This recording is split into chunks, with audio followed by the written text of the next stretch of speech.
If you guys are like me, when I first started out on PC, I wanted to figure out how to get my aim better in FPS games. So you hop on over to youtube.com, type in that search bar, how to aim better in FPS, search that query, only to find out that nearly every single one of them are for console only guides. What the f? So for all you guys out there interested in getting your aim better on PC, look no further because this video is for you. Because I too know the pain of being told aiming with the mouse and keyboard is easy, so how could you possibly be bad at it, by an unsuspecting console YouTuber. It's about time someone made this guide because I wish I knew what I'm about to tell you when I started playing FPS on PC.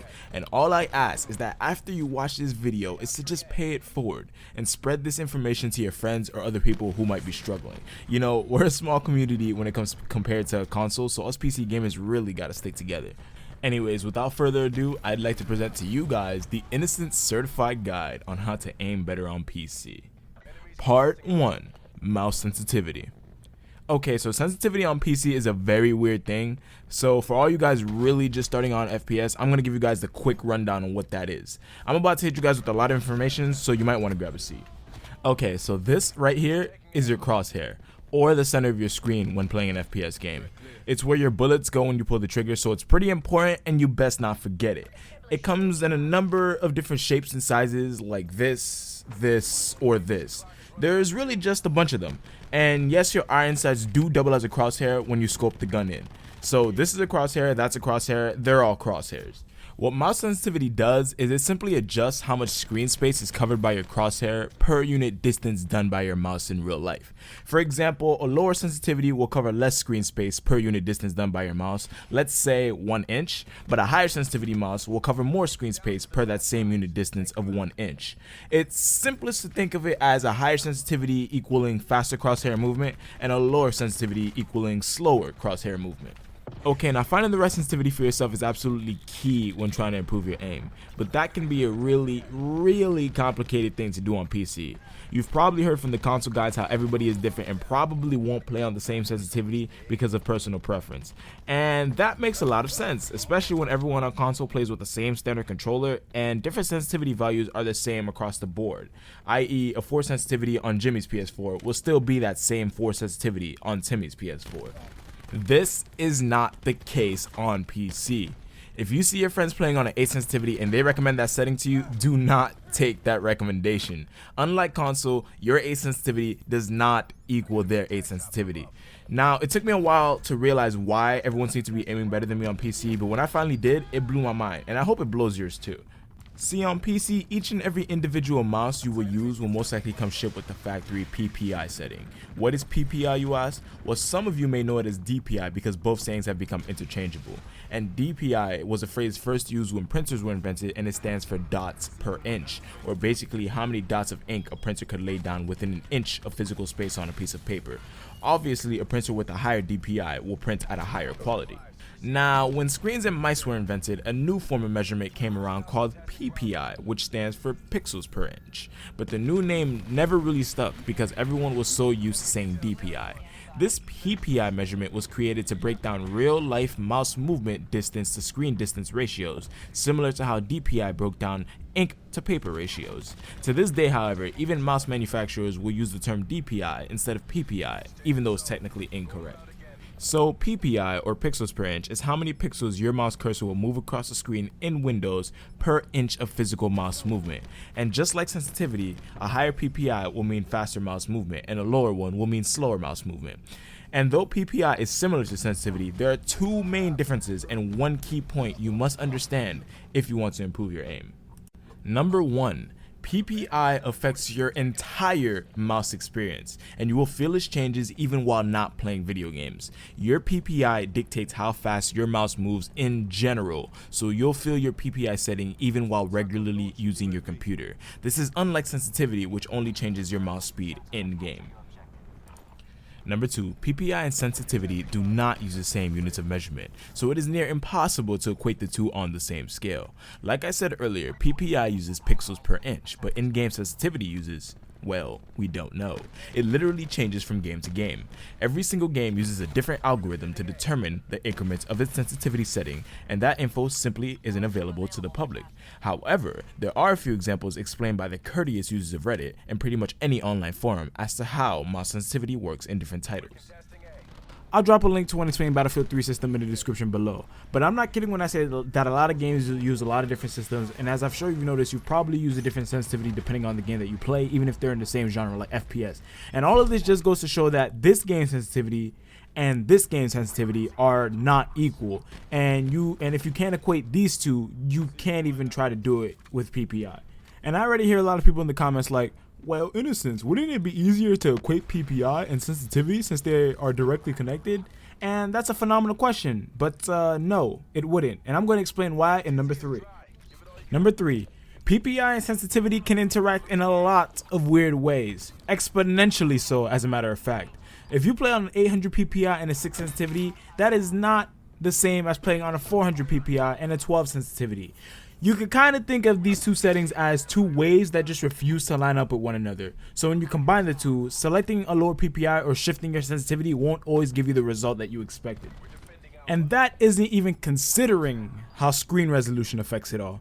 And if you still don't believe how immensely complicated this can get, let me give you a scenario. Imagine you and a friend both play an FPS but use different settings and have different hardware. You play on a 1080p monitor and have a PPI of 810 and an in-game sensitivity of 10. Your friend, however, plays on a 1440p monitor, has a mouse PPI of 720 and an in-game sensitivity of 16. After making the large assumption that the in-game sensitivity is neutral at 8, will have your mouse speed at 0 and will double it at 16, who can cover the entire height of their screen space faster?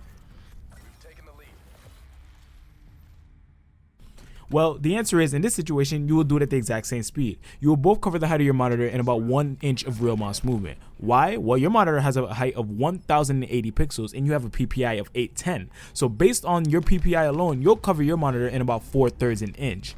And using the same process for your friend's settings, he'll cover his monitor in about 2 inches. Now, your sensitivity is 10, which is 2 points above the neutral 8 and 6 points below the maximum double sensitivity of 16. So after doing some basic arithmetic, the in-game sensitivity will make your mouse approximately 1.25 times faster. Or simply put, bring down the distance to cover your monitor to 1 inch. And again, applying the same process to your friend's setup, you'll see that the result is the same and the distance required to cover his monitor will also be 1 inch. So as you can see, because of the diversity of the hardware, there can really be an exponential amount of mouse setups. And sadly, many might like the options to change their PPI. But good news for you is that if you have a relatively new gaming mouse, you could probably change the PPI of your mouse, with the click of a button. I'd recommend to everyone watching this video to take up the time to look up a guide for your specific mouse model and view how to change its PPI. If your mouse can't change its PPI, which is the case for many old or casual mice, then I just recommend looking up your mouse's model and finding what its PPI is just so that you're informed. So now, back to the topic question. Which PPI setting will improve my aim the most? Well, that's where things get very subjective. So instead of telling you the usual, it's different for everyone, so just go and experiment. My best answer to you will be to give examples. So the majority of CSGO professionals play on a PPI of 400 to 800, and Overwatch pros typically play at a PPI of 800 to 1600. So depending on the types of game you play, you may need a lower PPI for high accuracy and premeditated shots like in CSGO, but if you play a more of a fast-paced run-and gun game like Overwatch, then you may want to look into a faster PPI. But in general, the majority of all PC players typically lie within the 600 to 2000 PPI range. So unless you're really comfortable with it, I wouldn't recommend venturing outside of those borders, because we don't really like talking about the 8000 PPI freaks out there, because that's just unholy. Now for the good news, whatever PPI you choose largely doesn't matter. Kinda. What's really important is that you pick one PPI and stick to it. Take note of your PPI and make it your baby, and always try to use it with every single new mouse you get. And don't forget to change it if you get a different resolution monitor. So despite all this, in-game sensitivity will still typically be more important and more impacting to your gameplay. But it was pretty imperative that you at least knew what PPI is and how it affects your gameplay before we continue to the quote-unquote most important part of this video. Part 2, mouse acceleration. For those of you who don't know what mouse acceleration is, it's basically a feature built into most operating systems that will increase your cursor speed depending on the speed you move your mouse in real life. Basically, the faster you move your mouse 1 inch in real life, the farther the distance your cursor will move on screen. But the slower you move it, the shorter the distance it will move.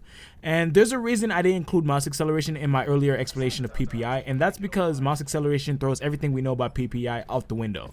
For all intents and purposes, you could kind of think of mouse acceleration as a variable PPI that depends solely on how fast you move your mouse. It's kind of like a little sprinkle of chaos in what already makes no sense. Now, there are some freaks who love playing with this setting on, but if you're like the rest of us, it absolutely means the death of good aiming in any video game. So the takeaway from this is that mouse acceleration equals bad, and not just any bad, but big bad. Like, I can't stress that enough without making this video 10 minutes longer. Mouse acceleration is a no-go in FPS gaming, so I'm going to show you how to turn it off in the Windows operating system.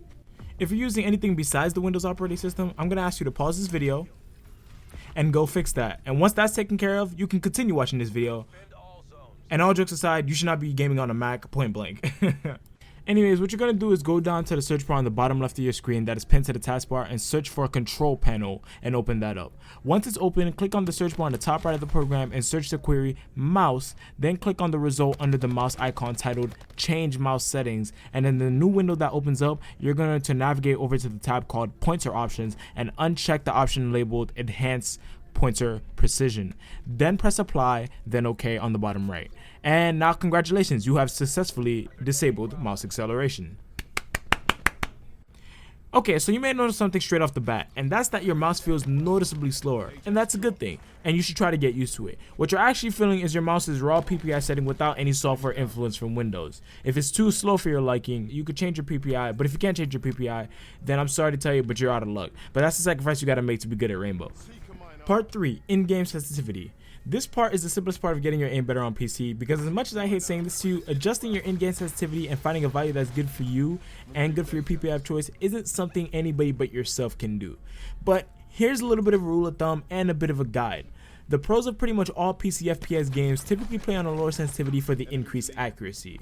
I also play like that, and I find that it works well for me. Also, try the 360 spin test. After disabling mouse acceleration, boot into your FPS of choice and see how much mousepad you cover doing a 360 spin in game. Then adjust your sensitivity until you find a ratio of mousepad coverage and 360 spinning that you're comfortable with. And to be quite frank, it's that simple. Even if you're not 100% satisfied at first, your preferred mouse sensitivity will change from game to game, and it's kind of like your first relationship. You'll learn more about her from time to time as you spend more time figuring out what you can get away with. And finally, part 4, practice. Okay, so I'm not even going to sugarcoat this part, but even after you've done everything I've told you so far in this video, you're not magically going to become the best player of the world or something. All I've done is set you up in the best possible place to succeed, but I haven't given you superpowers. It's gonna take a lot of practice with your new settings. Granted, you will now be getting more consistent results now that I've taught you how to control the controllables. So now it's just up to you to get up every day and put the work in until you master your FPS of choice, whether it be Call of Duty, Battlefield, or whatever. You just have to start playing smarter, not harder. And, you know, drop a comment below if you'd like to see me release a strategy guide to FPS gaming. But one small tip before I go through this is to slow down your gameplay. More than half of your deaths could be prevented in any FPS game if you just took your time and played patient. The enemies will come to you, so don't chase them. And just for your reference, I play all my FPS at a PPI of 1000 and a sensitivity of 2 in Call of Duty Black Ops 4. Anyways, guys, let me know what you thought about this style of video, and if you'd like to see more of it in the future. Okay, so I've been Innocence. Thanks for watching. Drop a like if you liked, or a dislike if you disliked, and don't forget to tap the subscription button and hit that bell notification to never miss a future upload on the channel, and share this video with your friends who might also be struggling. Anyways, I'll see you around. Thanks for watching. Stay awesome. Peace out.